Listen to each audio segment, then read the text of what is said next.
Bueno, en esta oportunidad vamos a analizar los instrumentos de hierro móvil. En la imagen podemos observar dos instrumentos de hierro móvil,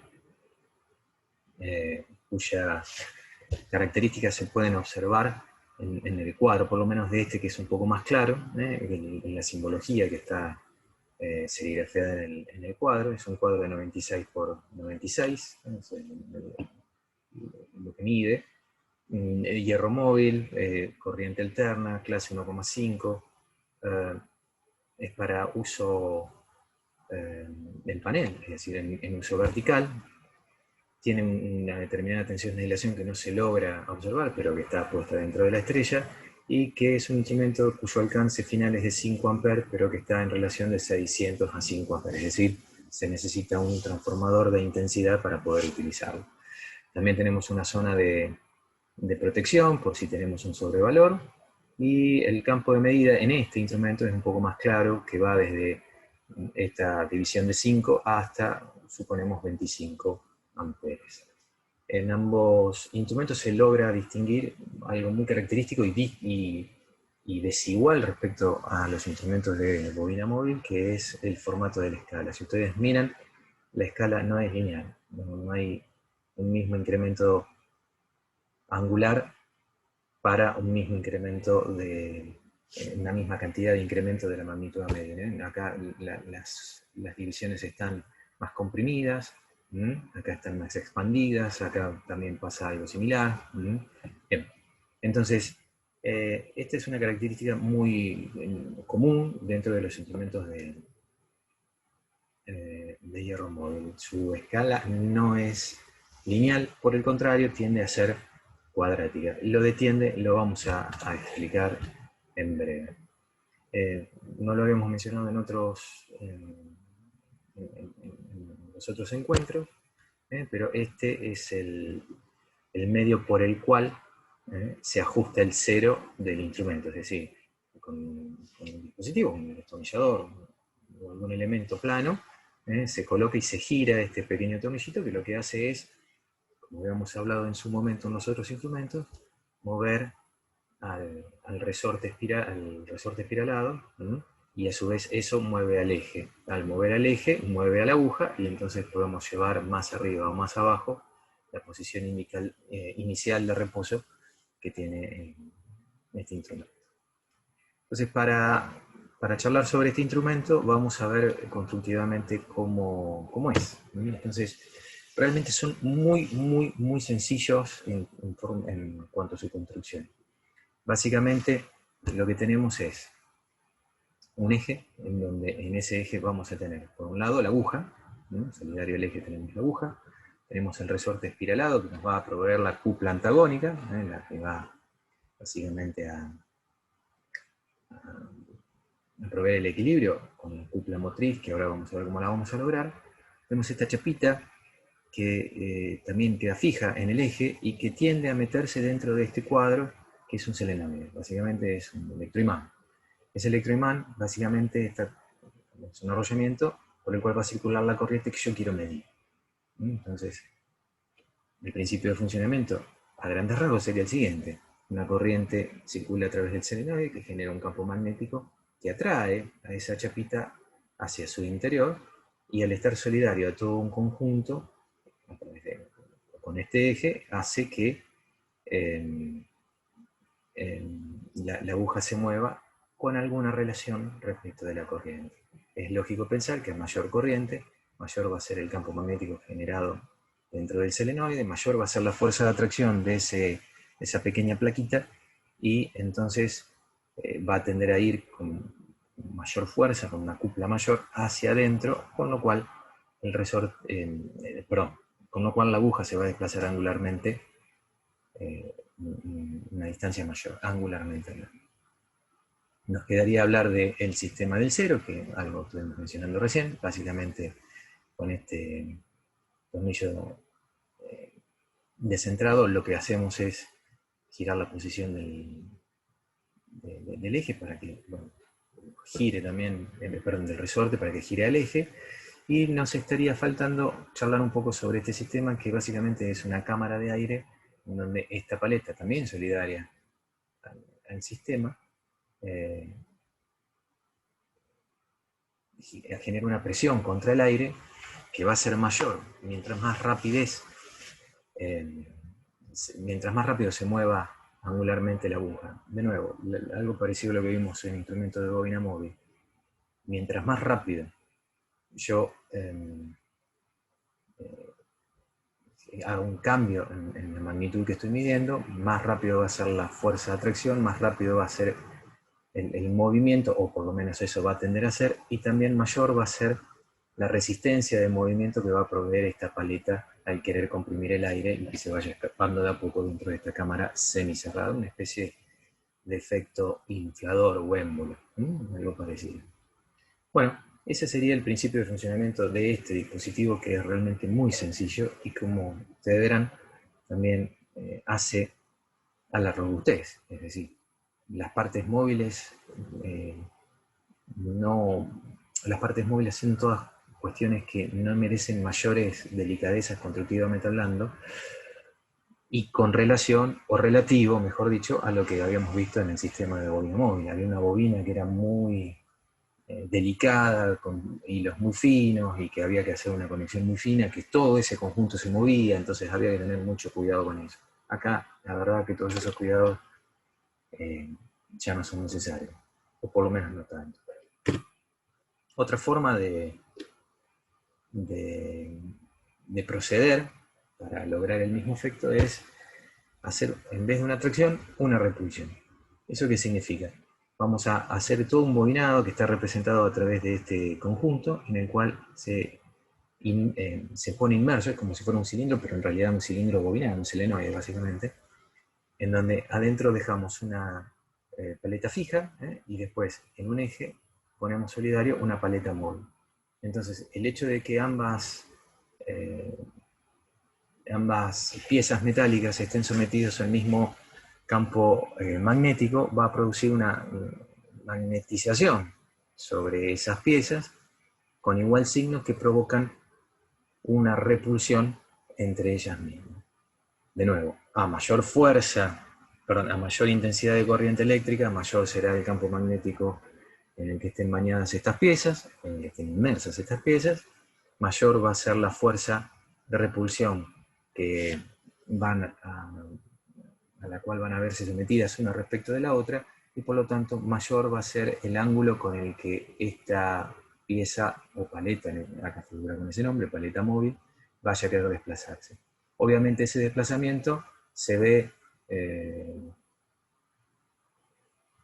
contrarrestado por el efecto del espiral o del resorte espiralado que todo instrumento va a tener.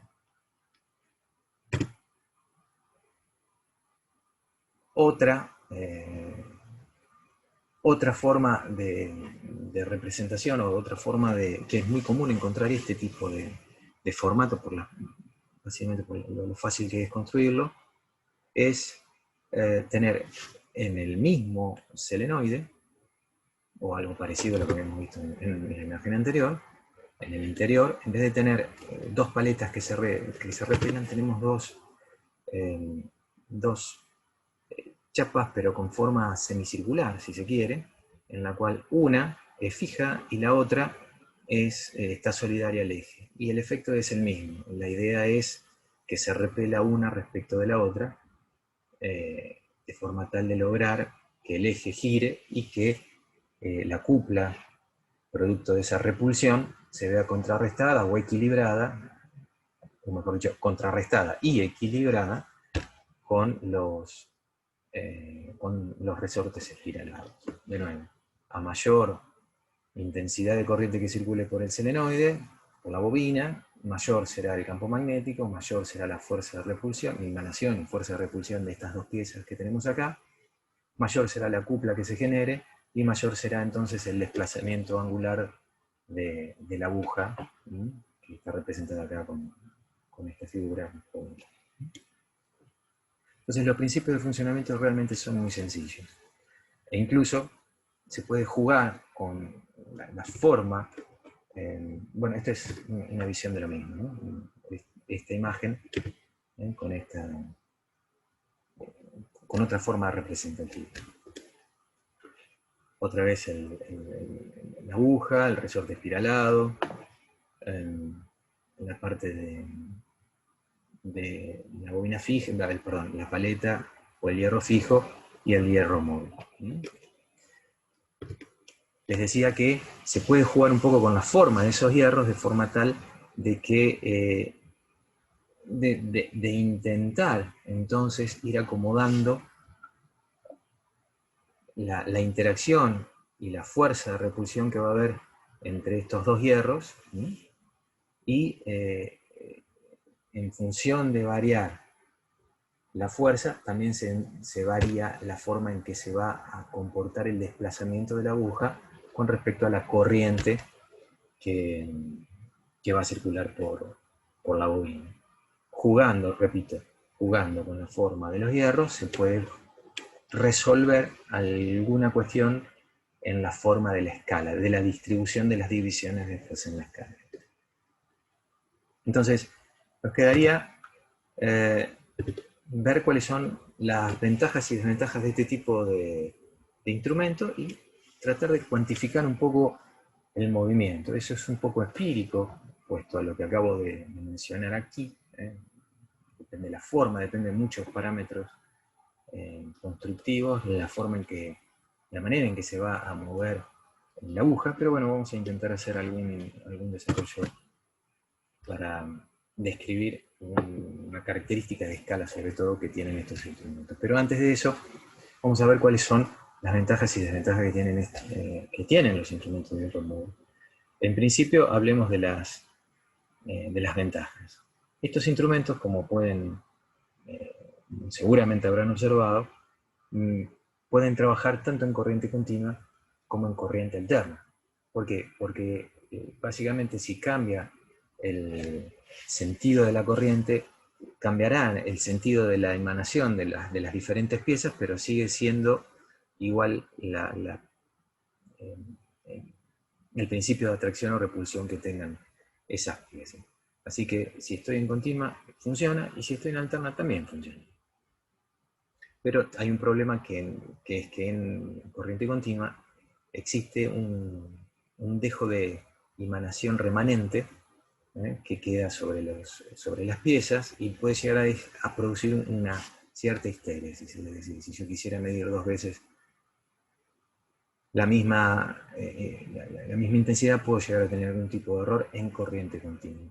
Por lo tanto, esta característica no lo hace muy popular en el uso en corriente continua. Y sí, muy, pero muy utilizado en corriente alterna. Si ustedes van a encontrar un instrumento de hierro móvil puesto en un panel, es porque seguramente está midiendo corriente alterna. Y si, por el contrario, si ustedes tienen que diseñar algún sistema en el que quieran medir corriente alterna, es muy probable que vayan a querer medir con un instrumento de hierro móvil, corriente o tensión.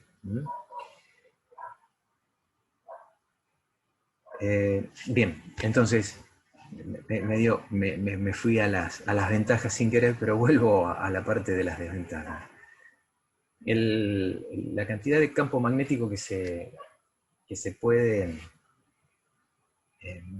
generar dentro del selenoide a veces es bastante pobre, y puede ser que sea influenciado también por campos magnéticos externos. Entonces, de alguna manera hay que tratar de evitar que este instrumento y el selenoide en todo el conjunto esté sometido a posibles campos magnéticos externos, o bien tratar de hacer algún tipo de shielding, de acorazamiento de todo el conjunto, de forma tal de que no lo afecte justamente ese tema. El tema de la variación de la temperatura, y que eso provoca algún tipo de problemas con los resortes de espiralado, eso también es un problema que se lo podemos tirar a los otros instrumentos, así que no lo vamos a tomar como una desventaja pura y exclusivamente de los de hierro móvil, ¿sí? De todos los instrumentos.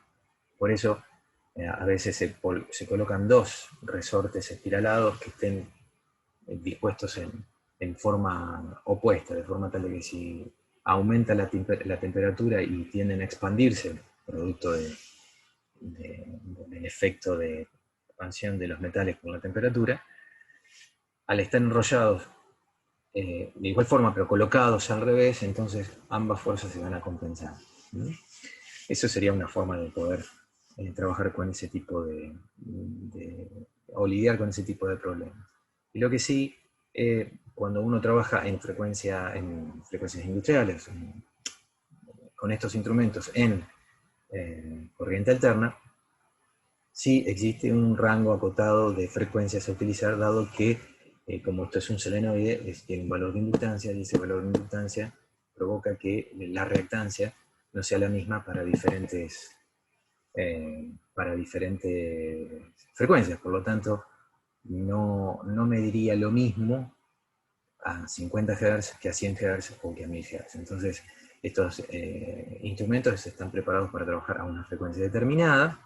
En nuestro país es 50, en otros es 60, o tendrán un rango, pero no demasiado grande, para trabajar con cierta exactitud, para respetar la exactitud y la clase de instrumentos.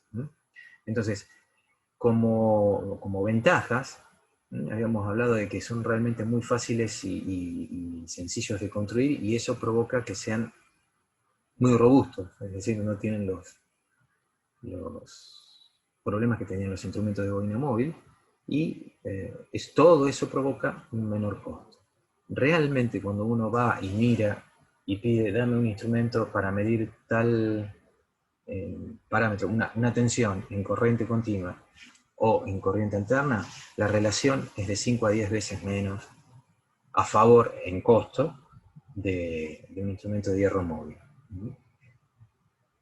Como contrapartida y quizá desventaja, es cierto que la clase de los de hierro móvil pueden ser un poquito más elevadas, peor, es decir, clase más grande, que los instrumentos de bobina móvil.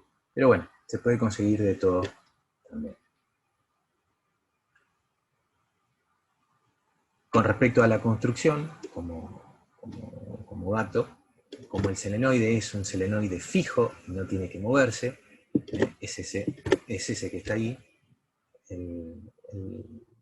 la sección del cable cable o conductor con el que se realiza este selenoide puede ser incluso hasta importante.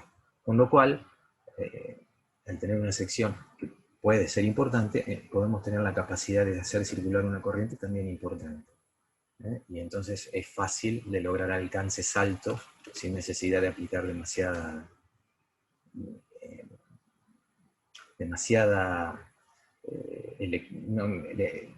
electrónica o resistencias o técnicas como la que habíamos utilizado para los instrumentos de hierro móvil. Fue un error haber mencionado lo de resistencias, porque en este tipo de instrumento no vamos a utilizar para variar los alcances resistencias. Si vamos a variar el alcance de este tipo de instrumento, lo vamos a hacer mediante el uso de transformadores de intensidad o transformadores de tensión, cuando estemos utilizándolos, como es la mayor parte de las veces, en corriente alterna. Entonces, vamos a intentar de alguna manera modelizar la respuesta, es decir, el movimiento angular el desplazamiento angular del índice del indicador de la aguja con respecto a la corriente. Y eso se puede encarar a través de ver cuánta es la energía que se puede almacenar en ese selenoide. Ya he sabido que la energía almacenada en ese selenoide tiene que ver justamente con la corriente, con el valor de la corriente al cuadrado, y con el valor de la inductancia, es un medio de L por I al cuadrado. A través de ello, también se sabe que la cupla motora que se puede generar en un dispositivo de estas características tiene que ver con el movimiento angular que se puede dar de todo el conjunto. Y eso también está en función de cuánta es la variación de energía respecto de ese movimiento angular se vaya a dar, ¿no? Entonces, la expresión de la cupla motora viene dada por la derivada justamente de la energía almacenada en el sistema con respecto al movimiento angular. Entonces, cuando reemplazo cuánto es esa energía y observo la ecuación como me queda, y considero que el valor de la corriente eléctrica no va a depender de la posición angular de la aguja, es decir, básicamente, cuando yo mueva el sistema puede ser que varíe de alguna manera el valor de la inductancia, pero vamos a intentar pensar de que ese valor de inductancia no afecta al valor de la corriente. O sea, pensémoslo así. El valor de la corriente está determinado por los parámetros externos del circuito y no por el valor de la posible variación de inductancia que pueda llegar a tener nuestro instrumento. Es despreciable, si se quiere. Entonces, cuando veo que la variación, que la corriente no depende justamente de la posición angular, lo único que sí depende de la posición angular, ¿quién es? Es el valor de la inductancia. Puesto de que hay una relación, obviamente, de cuán cerca o lejos están las placas una de la otra, o cuánto adentro o afuera está la chapita que habíamos visto en la primera de las imágenes que correspondían al principio de atracción. Recuerden que había una plaquita metálica que se metía dentro del solenoide, eso hace variar la inductancia. Entonces, la única variable que varía justamente, la redundancia con respecto a la posición angular va a ser la inductancia, y nos queda, al aplicar los principios de derivación, esta otra expresión. Entonces, la cupla queda en función básicamente de I por T al cuadrado, y de T al cuadrado por la derivada de L con respecto a la posición angular. Ahora bien, a mí lo que me interesa saber es cuánto es el valor medio de esta cupla. Valor medio en el tiempo. ¿Para qué? Para saber justamente esta cupla media, el valor de esta cupla media, intentar equipararla, tal como lo hicimos en el caso de los instrumentos de bobina móvil, con la cupla antagónica producto de los resortes.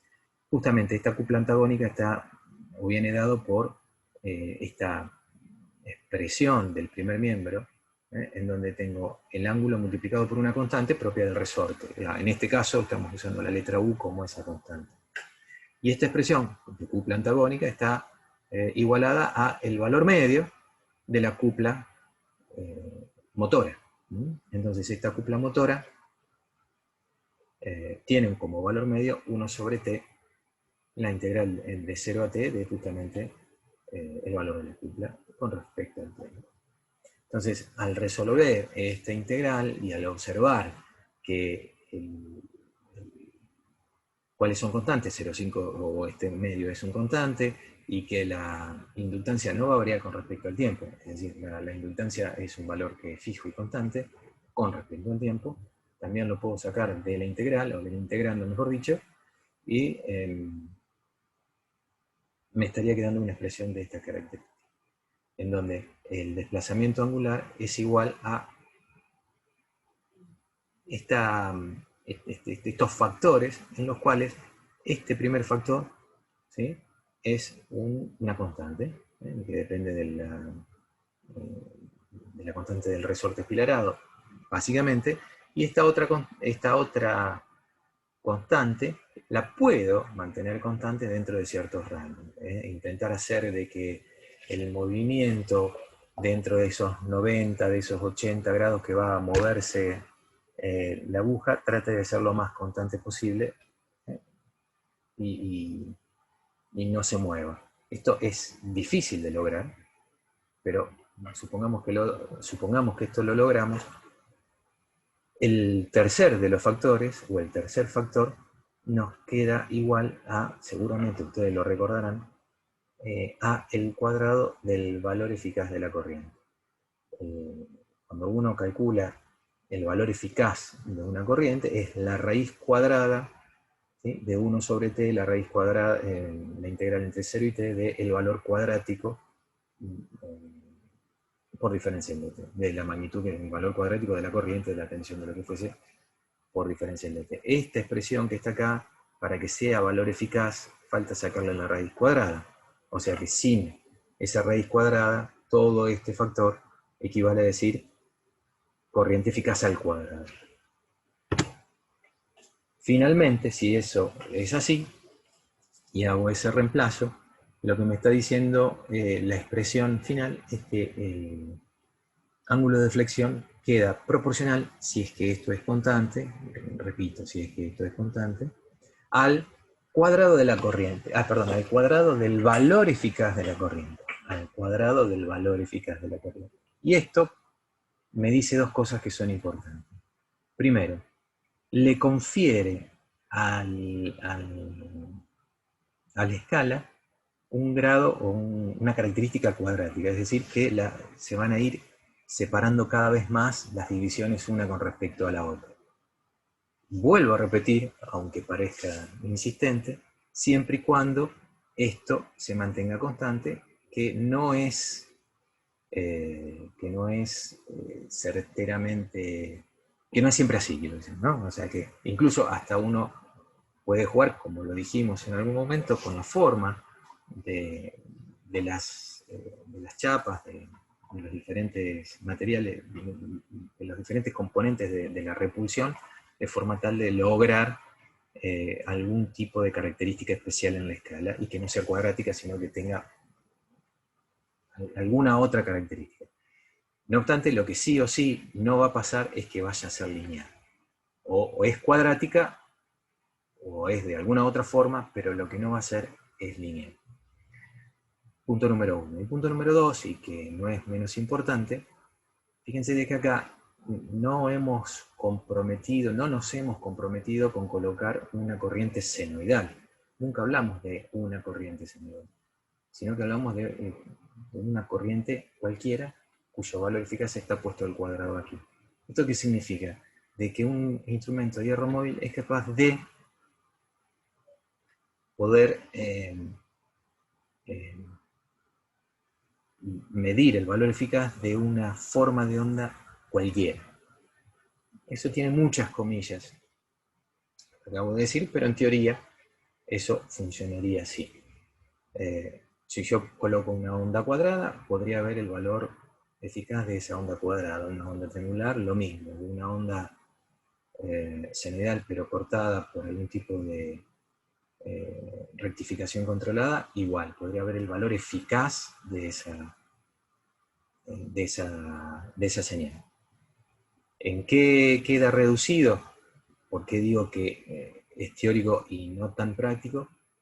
Bueno, porque lo mencionamos antes, cuando uno se va de una onda senoidal y se pasa a otro tipo de forma de onda, me voy a un extremo, por ejemplo, me voy a una onda cuadrada.